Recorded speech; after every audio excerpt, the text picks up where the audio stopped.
Welcome back, witches, to Witchy Ways for Modern Days.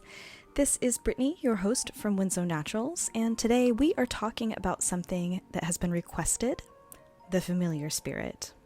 That quiet presence that sits just outside the edge of your ordinary senses. The animal who seems to understand you better than most humans. The shadow that may follow you throughout your dreams. The whisper that doesn't come from inside your head, but near it, but close enough to listen back. Familiars. They are woven through our stories, tangled in superstition, demonized in history, and romanticized in film. They are reclaimed today as sacred companions, allies, and sometimes mirrors of our own magical practice. So settle in with me, light a candle. Maybe your cat will jump up beside you, or your dog will curl at your feet. Maybe, by the end of this podcast, you will begin to wonder whether or not they've been listening too. Now, what is a familiar, really? The word familiar comes from the Latin term familiaris, which means of the household. Originally, it didn't mean anything magical at all. It referred to the servants or trusted companions who lived in your home, who knew your secrets, who shared your space. So when the idea of a familiar spirit first appeared in English folklore, around roughly the late 1500s, it meant a spirit who was not strange or foreign, but intimately known, a spirit of the household, one who belonged there. And that's what separates a familiar from a random haunting or a guide. A familiar is familiar. It is not just any animal in your house or any ghost. It's one that chooses you and knows you. In modern witchcraft, the familiar has become kind of shorthand for that close bond between a witch and the other than human world. It can be a literal animal. It could be that cat that curls up on your tarot cards and won't budge. Or it can be a spirit companion, felt rather than seen. Now, some witches called these allies. Some call them helpers. But the key thread running through every version is relationship. Familiars are about connection, mutual recognition. The image of the witch and her animal companion, so the black cat, the toad, the owl, is iconic now. But its roots come from one of the darkest chapters in Western history, the witch trials. In early modern England and Scotland, people accused of witchcraft often confessed, under duress, may I add, that they had a familiar. Sometimes it was a small animal who came to them after they signed the devil's book. Sometimes it was described as a demon in disguise, a spirit that could suckle from a secret teat on the witch's body. These were not confessions of choice, of course. They were forced narratives, extracted by torture or fear.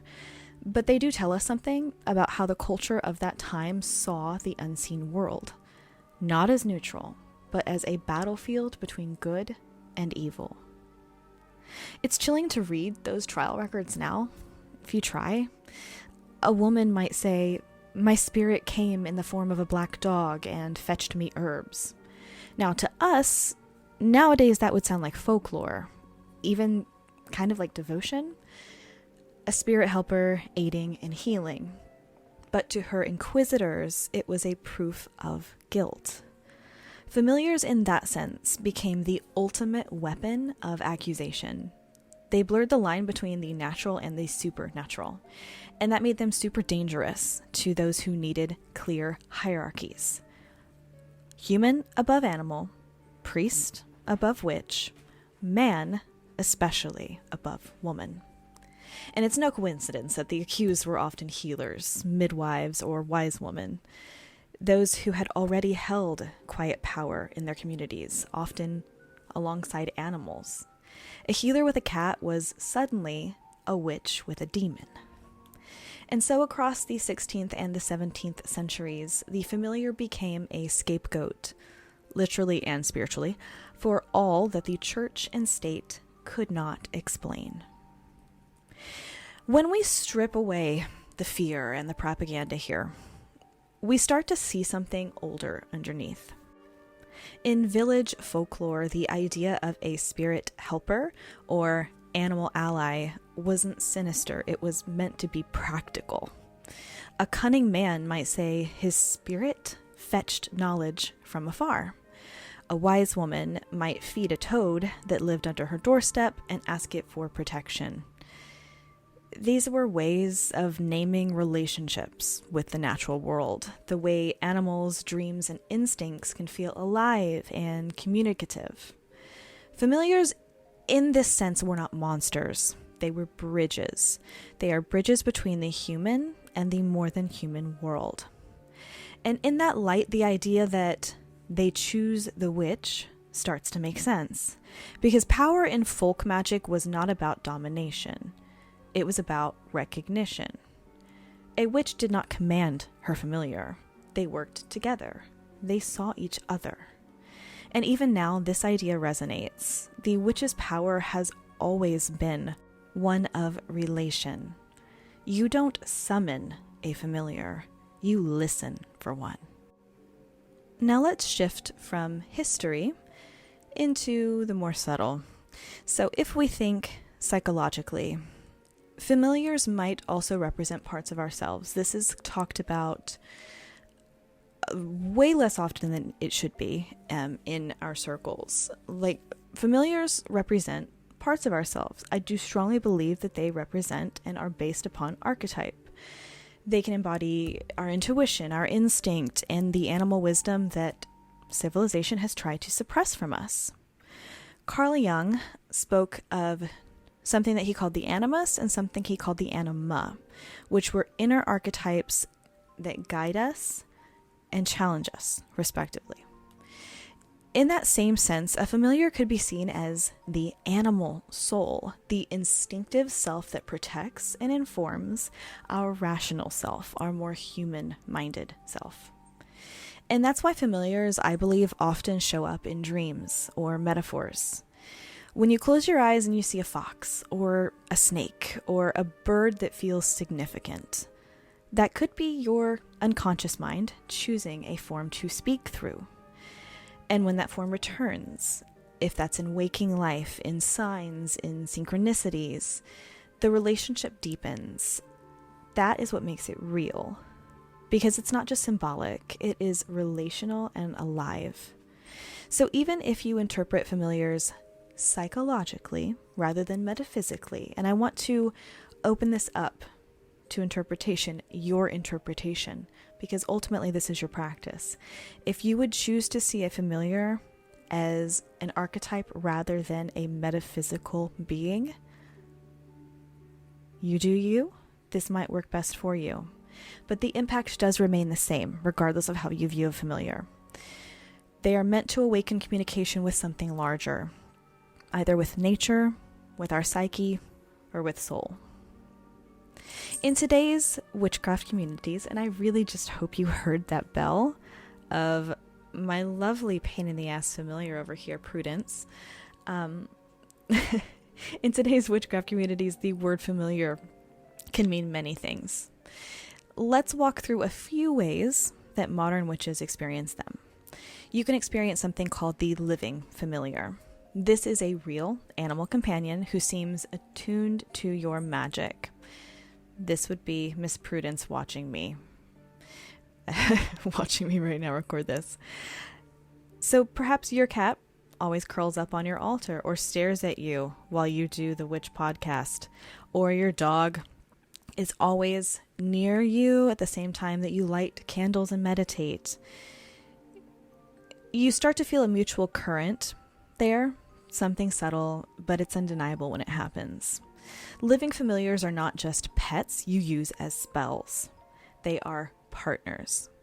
And if you truly believe in energy, you know that living beings pick up on it. They absorb, they reflect, they participate. And I want to stress, though, ethical care does always come first. Familiars are not tools, they are souls. Your cat does not need to be forced into your ritual circle. They will come if they want to. Try to remember that your animal's autonomy is sacred and also matters. You can't force your beloved pet to be your familiar. That's not the case.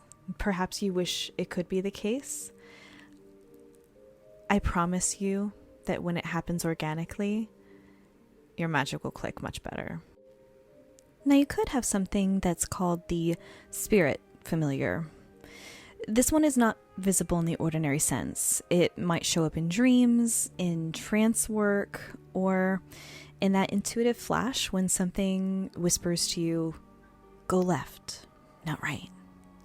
These type of familiars can take animal form, or sometimes they appear as shadows, voices, or even energies you feel but can't really describe. Traditionally, spirit familiars were said to perform tasks, fetching knowledge, guarding, and guiding. In modern practice, they are often approached as collaborators to your magic, beings you honor and communicate with, but you don't command. These can be ancestors, nature spirits, even fragments of collective archetype, entities that mirror something that your soul is learning. You could also have something called the energetic familiar, and this is going to be one I'm struggling to explain. It's quite subtle. It's less than a companion. It's more like a frequency that you are attuned to. For example, somebody who constantly encounters owls in dreams, art, and conversation could be moving within something called owl energy. The owl itself there is not your pet or your spirit guide. Rather, it is a representative. It's a representation. It's a symbol, a mirror of what you are integrating within yourself.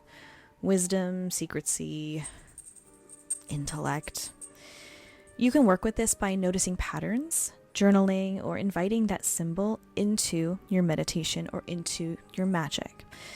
So if you think that you may have a familiar that is represented by a crow, you might start inviting crow magic into your daily practices, and that could help with your psyche and it could help with your work. We all know there's a saying among old magical traditions, because we say it all the time now. The witch doesn't choose the familiar chooses the witch. It's not just poetic. It is a reminder about consent and resonance, and if I hear Prudence Bell and that cat fight one more time,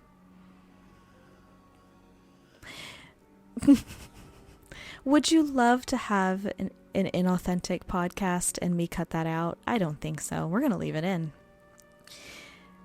They never do this with the regular, when I'm talking about normal topics. They're like, it's the familiar podcast, must make appearance.